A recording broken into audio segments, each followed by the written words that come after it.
wa ala alihi wa ashabihi wa man tabi'ahu bi ihsanin ila yaumil ma'ad. Amma ba'du. Puji dan syukur senantiasa kita panjatkan pada Allah Subhanahu wa taala. Dengan rahmat dan karunia-Nya juga pertolongannya, kita semua dapat hadir di masjid yang mulia ini untuk melaksanakan kewajiban kita pada Allah Subhanahu wa taala, yaitu ibadah salat subuh berjamaah yang kemudian dilanjutkan dengan zikir dan taklim, yaitu kajian yang biasa diadakan di masjid ini. Mudah-mudahan langkah-langkah kita dari tempat kita masing-masing dengan tujuan yang mulia semata-mata mengharapkan ridha Allah Subhanahu wa taala, itu semua menjadi bagian dari amal-amal soleh, tabungan yang kelak kita akan ambil manfaatnya ketika kelak kita diwafatkan oleh Allah Subhanahu wa taala, dan yang menjadi asbab kita diselamatkan oleh Allah Subhanahu wa taala, mendapatkan ridhonya, kemudian mendapatkan surganya Allah Subhanahu wa taala. Amin ya Allah ya rabbal alamin. Salawat dan salam semoga tetap dilimpahkan kepada baginda Rasulullah sallallahu alaihi wasallam, suri tauladan, panutan dan pemimpin kita di dunia dan akhirat. Semoga salawat dan salam ini juga tetap dilimpahkan kepada keluarga beliau, kepada para sahabatnya, kepada para tabi'in, juga kepada seluruh umatnya yang senantiasa berpegang teguh kepada ajaran-ajaran dan sunnah-sunnah yang dibawa oleh beliau. Amin ya Allah ya rabbal alamin. Pada pagi hari ini saya diminta untuk mengisi di Masjid Al-Zikro ini, walaupun di hadapan kami ada guru yang mulia Ustadz Perin Nur, sesungguhnya beliau yang lebih berhak dan layak untuk mengisi di sini. Namun karena saya mendapatkan amanah, maka izinkan saya untuk mengisi kajian pada subuh pagi hari ini. Jika kita kembali flashback kepada kehidupan baginda Rasulullah kepada 1400 tahun yang silam, maka kita akan dapatkan, mumpung kita juga masih di momentum pertama dari bulan Rabiul Tsani, di mana dari bulan Rabiul Awal dan Rabiul Tsani kita banyak mendapatkan peringatan yang terkait dengan Maulid baginda Rasulullah, disampaikan berbagai banyak hal yang terkait dengan baginda Rasulullah. Maka di momentum ini pula kita mencoba untuk melihat beberapa hal yang dulu ini pun pernah dialami oleh baginda Rasulullah. Dulu baginda Rasulullah ketika beliau diangkat atau setelah diangkat menjadi nabi dan rasul, maka akan kita dapatkan bahwa beliau mendapatkan perlawanan yang luar biasa dari kaumnya sendiri, bahkan dari keluarganya sendiri. Beliau ketika menyampaikan dakwah, ketika menyampaikan risalah Islam, banyak sekali tokoh-tokoh yang kemudian mereka yang awalnya begitu menyenangi, mencintai baginda Nabi, namun ketika sudah diangkat menjadi nabi dan rasul, berbalik arah. Mereka menjadi orang-orang yang menentang, bahkan mereka adalah orang-orang yang kemudian berkonspirasi dan juga menginginkan untuk lenyapnya sinar Islam itu sendiri. Ketika beliau berdakwah, kita akan dapatkan banyak tokoh-tokoh Quraisy seperti Al-Walid bin Al-Mughirah, kemudian Umayyah bin Khalaf, Al-Akhnas bin Syarik, kemudian Wa'il bin Al-As. Mereka tokoh-tokoh yang ketika baginda Rasulullah mendeklarasikan menjadi nabi, menyampaikan risalah Islam, mereka melakukan tindakan-tindakan hal-hal yang justru di luar nalar. Tindakan-tindakan tersebut bahkan diabadikan oleh Al-Quran. Banyak sekali ayat-ayat Al-Quran, surat-surat Al-Quran yang diturunkan mengenai sosok-sosok tersebut. Maka kita lihat ketika baginda Rasul menyampaikan risalah Islam, kita akan dapatkan mereka mengejek, menghina, mencaci maki, melecehkan tidak hanya di belakang baginda Nabi, akan tetapi juga di hadapan baginda Nabi secara terang-terangan. Ini terus mereka lakukan, terus-menerus mereka lakukan. Dan hal-hal seperti ini, pelecehan terhadap baginda Nabi, kalau dulu secara langsung dilakukan di hadapan baginda Nabi, pencemaran nama baik, pengejekan, penghinaan, caci maki dan seterusnya langsung di hadapan baginda Nabi, sesungguhnya sejarah ini akan terus berulang.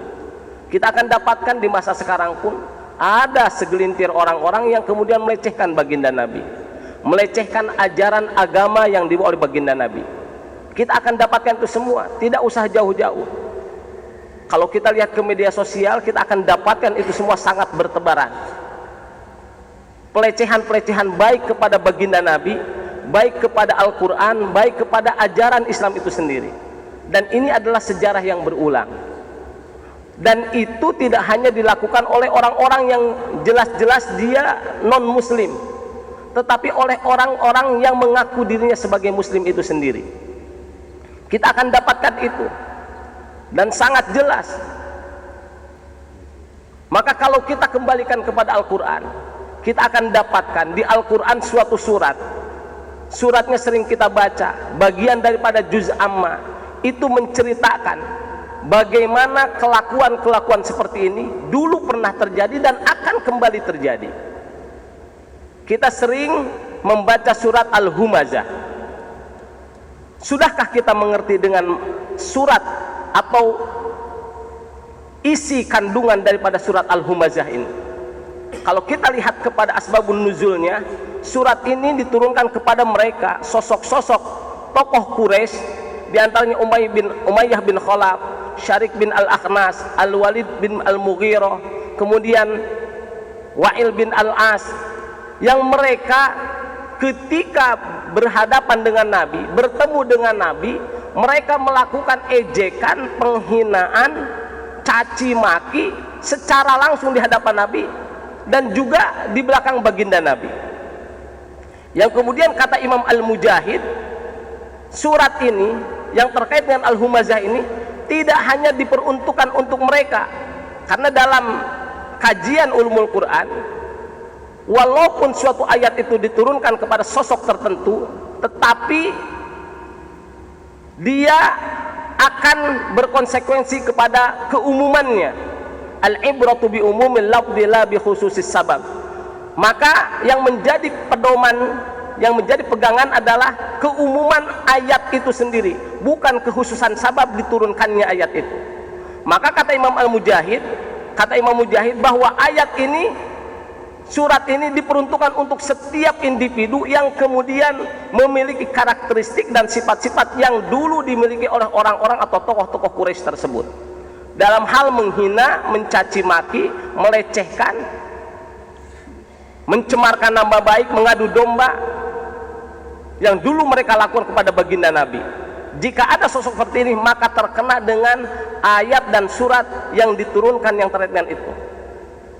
Maka kita lihat kepada surat Al-Humazah. Sengaja saya ingin menyampaikan surat Al-Humazah ini. Kenapa? Karena banyak sekali dan banyak di antara kita tercebur tanpa disadari, mulut kita ini tidak dijaga dengan baik. Padahal ini suatu hal yang sangat luar biasa. Bahkan banyak kesalahan dan dosa itu dilakukan oleh mulut kita.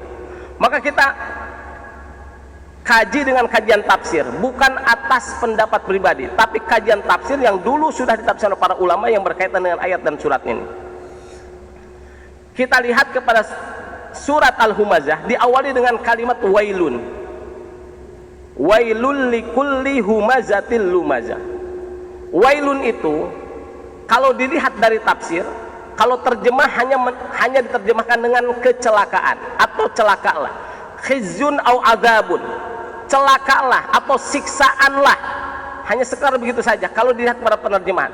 Tapi kalau dilihat kepada tafsir, akan maknanya sangat berbeda. Apa itu wail? Salah satu di antara penafsiran wail betul adalah khizyun wa adzabun, kalimat yang menunjukkan kecelakaan dan juga siksaan. Namun tidak hanya ini, wailun juga adalah wadun fi jahannam, suatu lembah yang nanti ada di neraka jahannam. Au huwa jubun finnar, Wail juga maknanya adalah sumur atau jurang yang ada di dalam neraka. Dalam tafsir yang lain dikatakan al-wadu alladhi yasilu min sodidi jahannama wa qaihin. Suatu lembah, di mana lembah ini, di mana ke dalam lembah ini mengalir nanah dan muntahannya para penduduk neraka.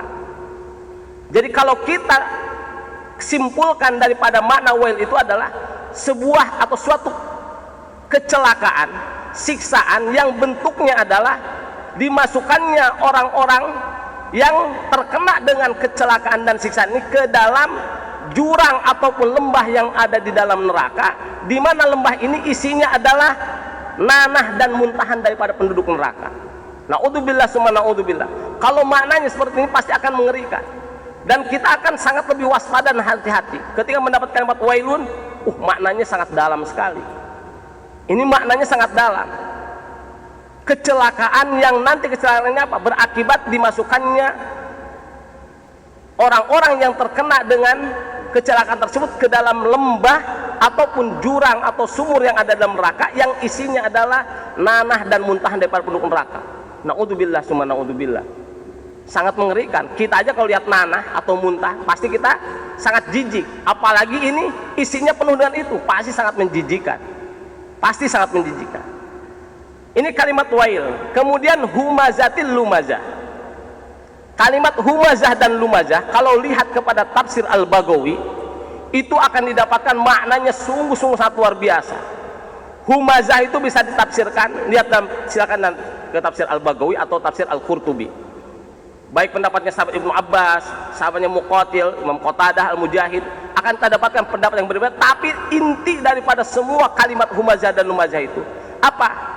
Humazah, lumazah, kalau secara bahasa humazah itu adalah dorongan, tekanan yang muncul dari dalam, yang kemudian dimaknakan di sini humazah ini lebih kepada dorongan yang keluar daripada lisan, tekanan yang keluar dari lisan yang sifatnya adalah sifat-sifat buruk yang keluar dari lisan tersebut. Maka bisa maknanya adalah mengejek, menghina, mencaci maki, kemudian apalagi mencemarkan nama baik, mengadu domba, apapun bentuknya, dorongan-dorongan tekanan yang muncul dari dalam diri kemudian keluar dari mulut, itulah humazah. Secara bahasa humazah dari hamzun. Maka kita sering, maka dalam Al-Quran ada Rabbi a'udzubika min hamazatis syayatini wa a'udzubika Rabbi ayyahdurun. Rabbi a'udzubika, duhai Rabbku, aku berlindung kepadamu, min hamazatis syayatin, dari dorongan-dorongan kejahatan setan. Dorongan kejahatan setan. Ini kalimatnya sama dengan humazah. Cuma humazah dia adalah jamak daripada hamaz. Hammazim masya'im binamim dalam Al-Quran juga. Ini adalah bentuk jamaknya, plural. Kemudian lumazah, lumazah dari kalimat lamzun. Lamzun itu adalah ejekan yang sifatnya membuat tertawa.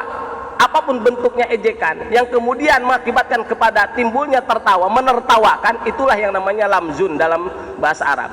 Maka humazah, lumazah itu kalau kita lihat tafsiran, kalau satu persatu terlalu panjang. Apa maknanya? Humazah, lumazah itu kalimat yang sangat komprehensif. Maknanya adalah ejekan atau mengejek, menghina, mencaci maki, mengadu domba, kemudian mencemarkan nama baik, merendahkan, melecehkan, kemudian apa? Baik itu dilakukan dengan lisan ataupun perbuatan ataupun gerakan ataupun isyarat dari gerakan-gerakan tubuh. Itu maknanya semua yang terkandung, yang penting dia mengandung unsur ejekan, caci maki, hinaan, pelecehan, baik dilakukan secara langsung oleh lisan atau oleh gerakan-gerakan tubuh atau oleh perbuatan atau oleh isyarat. Contoh isyarat bagaimana Pak? Isyarat contohnya dengan apa? Dengan mata atau dengan alis atau dengan mulut. Ada orang kalau ingin mencibir seorang dengan apa? Terkadang mulutnya dimonyongin. Itu pun termasuk bagian daripada humazah, lumazah. Atau ada dengan alisnya tebal sampai diangkat-angkat, gitu. Saking apa? Ingin apa? Intinya ingin mencibir, ingin melecehkan, ingin menghina. Atau apalagi? Ya matanya dibuatkan isyarat ketika ingin menghina sesuatu, menghina seorang, kemudian matanya apa? Dipicingkan begitu. Dipicingkan. Sehingga apa? Sehingga di situ apa? Ada unsur pengejekannya. Itu pun bagian daripada humazah-lumazah. Jadi maknanya sangat luar biasa. Maknanya sangat luar biasa. Humazah dan lumazah ini. Ini yang harus kita pahami. Sehingga apa? Sehingga dari kalimat ini maka kita akan bagaimana? Akan mewanti-wanti diri, akan waspada, tidak akan pernah melakukan. Baik ke siapapun, Pak. Siapapun, tanpa terkecuali. Sekarang kan apalagi nih, sebentar lagi mau musim Pilpres 2004 ke sana. Pasti timbul itu kalimat-kalimat, isyarat-isyarat, gerakan-gerakan tubuh yang sifatnya memang mengandung unsur ini, penghinaan, pengejekan, caci maki, pencemaran, pelecehan dan seterusnya. Akan muncul. Bahkan sekarang udah mulai muncul apa? Kalimat kadrun dan seterusnya. Itu sudah termasuk bagian daripada humazah dan lumazah. Maka hati-hati, Pak.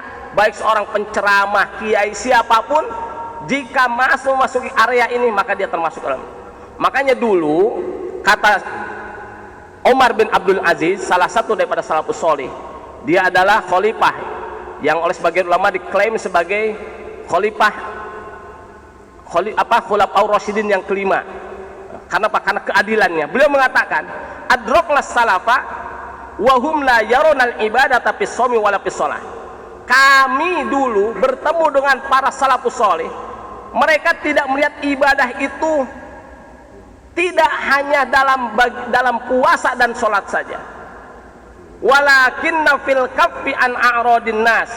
Akan tetapi ibadah sesungguhnya adalah bagaimana kita mampu untuk menahan diri, menyetop diri untuk tidak melakukan hal-hal yang sifatnya melukai, menghancurkan kehormatan orang lain, baik itu oleh mulut kita atau oleh apapun.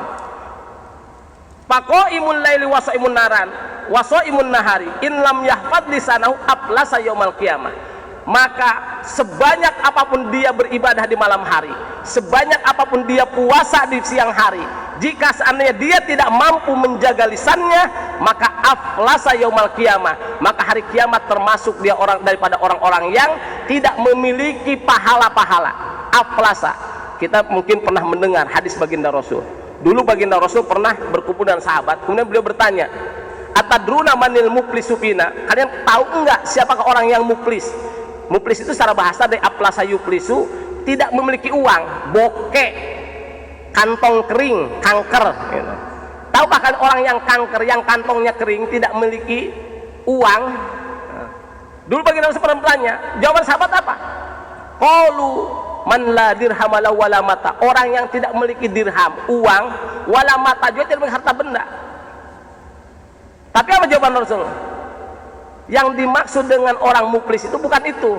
Qala may ya'ti yaumal qiyamati bi sholatin wa siyamin wa zakatin wa ya'ti wa qad syatama hada wa qadhafa hada wa akala mal hada wa daraba hada.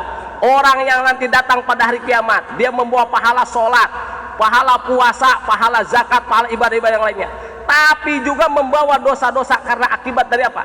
Daripada dia sudah mencaci maki orang, menuduh orang, mengejek orang, memakan harta orang, memukul orang. Kemudian bagaimana? Fayu'ta hadza min hasanati wa hadza min hasanati. Ketika di depan pengadilan Allah, maka ada orang-orang yang datang, saya pernah dilecehkan, saya pernah dihina, saya pernah dicaci maki, saya pernah diginian itu. Kemudian apa? Allah pun kemudian malaikat punya pahala apa dia? Pahala sholatnya diberikan kepada orang yang melecehkan, pahala zakatnya diberikan kepada orang yang pernah apa? Dihina, kemudian pahala puasanya diberikan kepada orang yang pernah mencaci maki, terus begitu dan begitu. Fa'in paniyat hasanatu, ketika kebaikannya sudah tidak ada, pahalanya sudah habis. Sedangkan orang-orang yang mengklaim, yang datang mengadu tentang perbuatan dulu di dunianya, kejahatan pada dilakukan di dunia kepadanya, masih datang pada Allah, masih mengklaim, sedangkan kebaikannya pahalanya sudah tidak ada.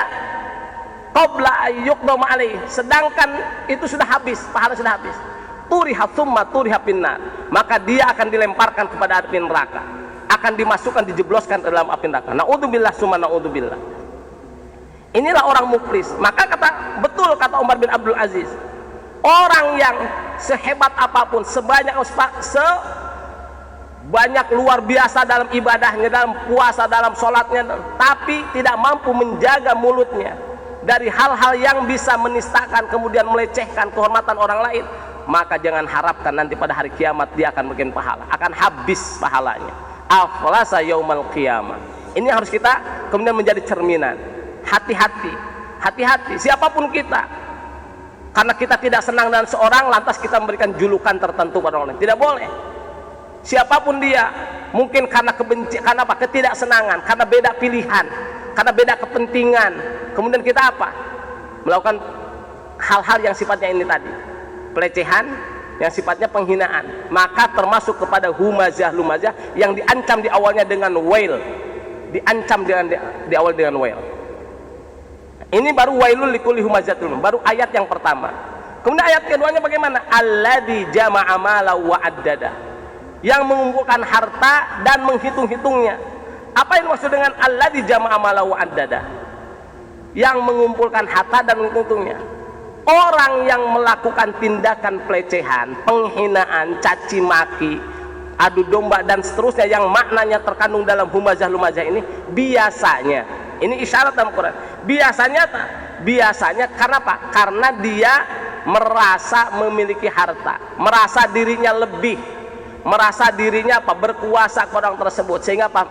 Dia melakukan pelecehan karena mentang dia punya jabatan, kemudian dia apa? Punya harta, dia punya kedudukan, dia bisa melecehkan karena merasa dirinya adalah orang kaya atau orang berharta. Atau yang kedua adalah karena tujuan melecehkan, menghina itu karena tujuannya untuk meraih harta dan jabatan. Boleh jadi, banyak sekarang. Maka kita apa mengenal namanya buzzer. Itu masuk kalimat ini, buzzer ini. Kita akan mengenalkan ada buzzer RP dan seterusnya. Di mana apa? Dalam tulisannya, kata-katanya penuh dengan apa? Hal-hal seperti ini, penistaan, pelecehan, penghinaan, caci maki. Tujuannya apa? Pasti tujuannya tidak lebih daripada harta dan jabatan, tidak lebih dari itu. Al-Quran sudah jauh-jauh hari menegaskan alladzi jama'a mala wa addada.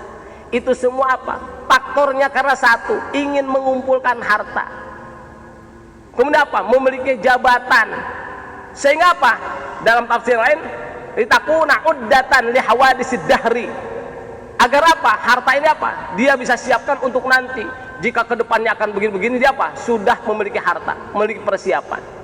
Jadi apa? Melakukan tindakan-tindakan keji dan kotor dari penghinaan, pelecehan dan seterusnya tersebut karena tujuannya harta. Ini sudah disebut dalam Al-Quran, alladzi jama'a mala wa addada. Kenapa? Nah, ditegaskan di ayat ketiganya, yahsabu anna malahu akhlada. Dia mengira harta tersebut bisa membuatnya kekal hidup di alam dunia.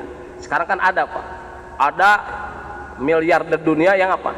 Sedang mencari upaya bagaimana bisa hidup kekal di dunia, bisa berumur panjang, sedang mencari upaya-upaya untuk hal tersebut. Kenapa? Karena dia memiliki harta.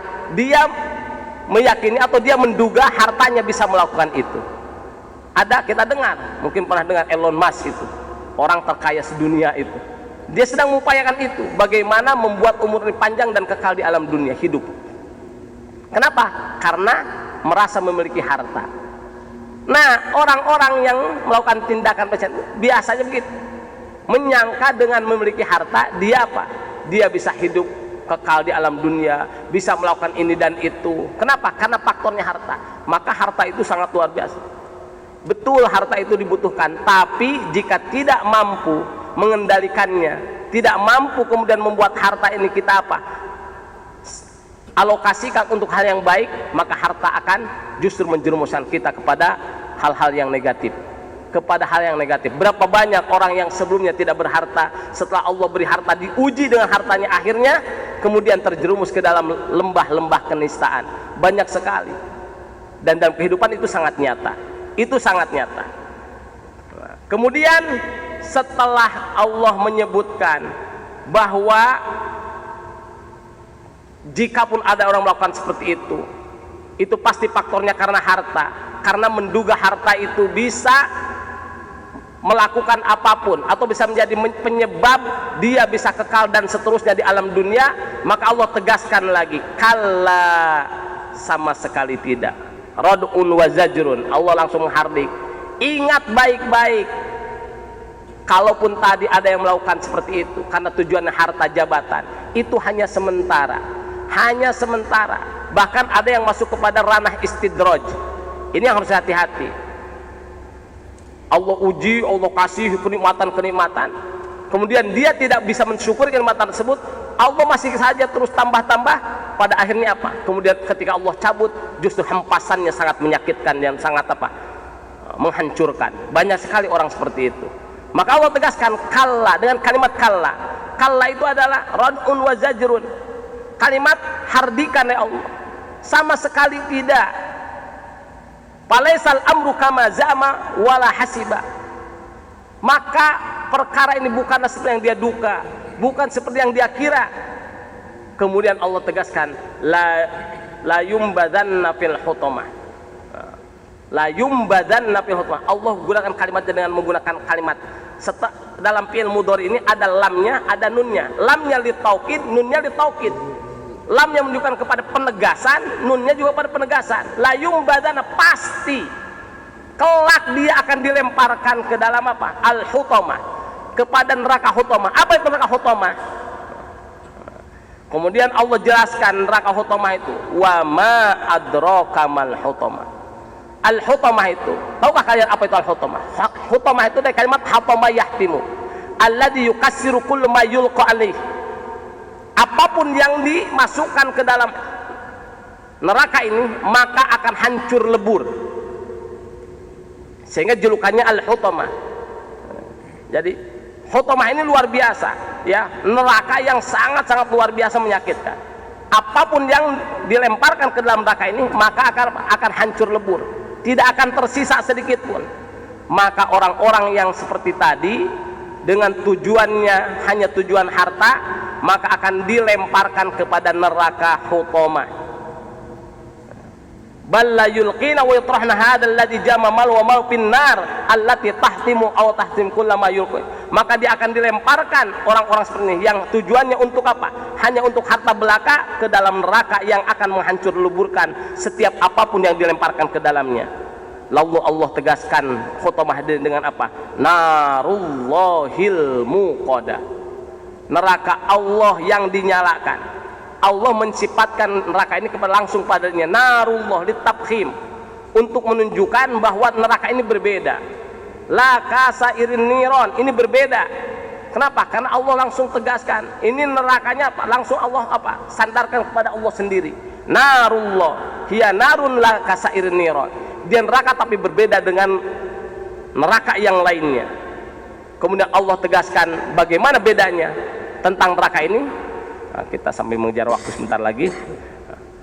Kemudian Allah tegaskan sifat daripada neraka ini allati tattali'u alal afidah. Sifatnya neraka ini pertama adalah tattali'u alal afidah, yang dapat membakar, langsung menembus ke dalam dada. Ke dalam dada. Allati ta'lul qulub wa taghshaha bihurriha syadid wa tuhriquhum wa hum ahya. Neraka ini adalah neraka yang kemudian dapat membakar, langsung menembus ke dalam hati orang-orang yang tadi Allah sebutkan di awal. Kemudian apa? Kemudian membakar mereka, dan mereka dalam keadaan hidup-hidup, membakar dalam keadaan hidup-hidup. Kenapa kemudian Allah membakarnya langsung ke dalam hati, tidak kepada fisik luarnya dulu? Nah, ini menjadi rahasia. Kenapa langsung kepada tattali'u alal afidah, langsung dibakarnya dari dalam, tidak dari luar terlebih dahulu. Ini bedanya. Ini tentu akan sangat menyakitkan. Wal qulub asyaddu azza'il bani ta'alluman. Kalau kita perhatikan, hati itu adalah tempat yang paling sensitif. Ketika merasa sakit, sakitnya luar biasa. Sakitnya luar biasa. Ada peribahasa kan, sakit badan masih bisa ditanggulangi, sakit hati itu susah obatnya. Ada peribahasa seperti itu. Emang betul, nanti pun di akhirat orang-orang yang disifati tadi dengan humazah-lumazah yang kemudian tujuannya untuk mengambil harta, dia apa? Cara Allah SWT menyiksa dirinya adalah disiksa hidup-hidup, kemudian siksanya itu bentuknya dibakar dari dalam hatinya terlebih dahulu. Kenapa hatinya terlebih dahulu? Wa khussat bidzikri li annaha mahallul aqaidiz za'ighati wan niyatil khabisati wa su'il akhlaqi minal kibari wa ihtiqarin nas wal a'mal qabihah. Karena hati itu tempatnya akidah-akidah, keyakinan-keyakinan yang palsu, tempat niat yang buruk. Tidak setiap niat itu baik, pasti ada niat yang buruk, dan tempatnya di hati. Kemudian tempatnya penyakit-penyakit hati, akhlak-akhlak yang buruk. Di antara apa? Sikap takabur, suudzon, ingin melecehkan orang, dan itu pasti timbulnya dari hati. Setiap amal-amal yang buruk pasti awalnya dari hati. Sehingga kemudian apa? Di sini pun Allah tegaskan bahwa pertama kali akan dihancurkannya adalah dari dalam hatinya.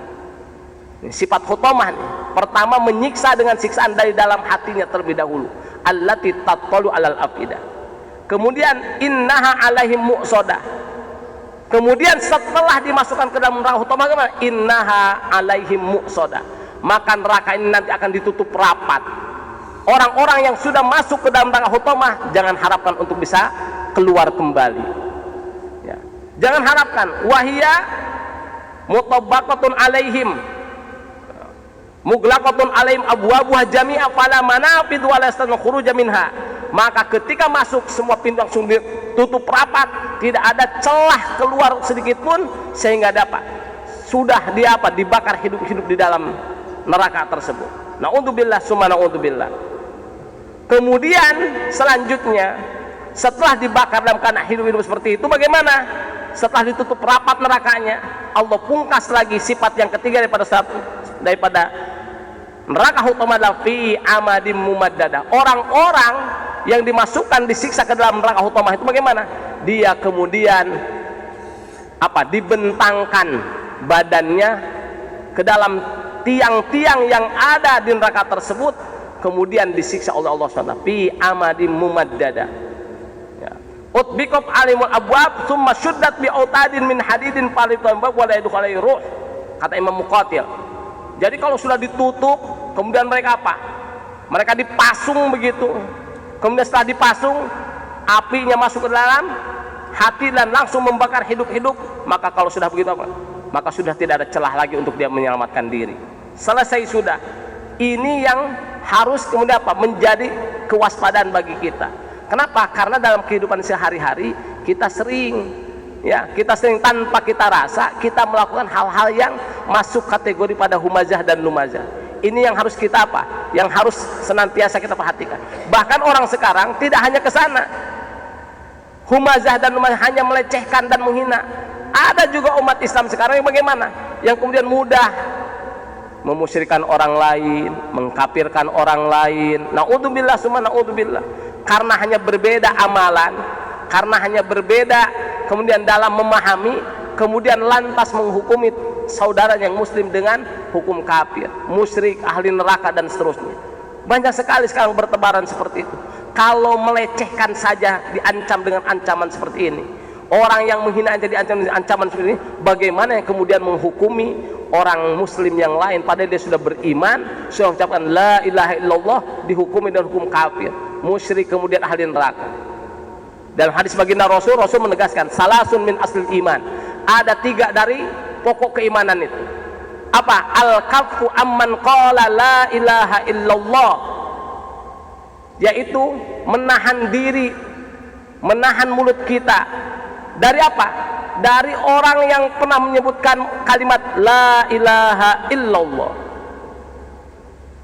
La nukaffiruhu bidzanbin, kata baginda Rasul, wala nukhrijuhu anil islami bil amal. Kita tidak mengkafirkannya karena karena dosa yang dia lakukan, atau mengeluarkannya dari Islam karena amalan yang dia lakukan. Lihat dalam hadis riwayat Imam Abu Daud itu, al-kafu amman qala, menahan diri dari orang. Kalau kita ada saudara kita sudah mengucapkan la ilaha illallah, maka kita harus tahan diri. Tidak boleh mengkafirkannya. Karena karena dosa yang dilakukan atau karena perbuatannya. Karena perbuatan tertentu oh dia keluar dari Islam. Musyrik, kafir kan sudah kategorinya masuk kategori seperti ini. Sekarang banyak sekali ya, seakan-akan surga hanya dikapling untuk dirinya. Ini harus hati-hati ini sekarang. Para baginda Rasul jauh-jauh hari sudah menegaskan ini. Bahkan dalam hadis yang lain kan, idza qala ahadukum li sahibihi kafir di akhi ya kafir faqad kafar. Kalau ada orang mengatakan pada saudaranya yang muslim dengan kalimat kafir, hei kafir, maka sesungguhnya kekafiran dia sudah apa? Kekafiran itu kembali kepada dirinya. Dia yang menjadi kafir. Naudzubillah, hati-hati nih. Ini dari asal keimanan yang harus kita apa? Wanti-wanti. Baginda Rasul sudah jauh-jauh hari. Kemudian yang kedua apa? Wajihadun madin mundu ba'athan yallahu hatta yuqatila akhiru ummatid dajjal la yubtilu jawru jairin wala adlu adilin. Jihad itu akan terus berlangsung walaupun ada orang mengupayakan konsep jihad itu harus dihapuskan, tidak boleh ada dalam kurikulum, tidak boleh ada dalam pemahaman umat Islam. Bagaimana cara harus dihapuskan? Baginda Rasul sudah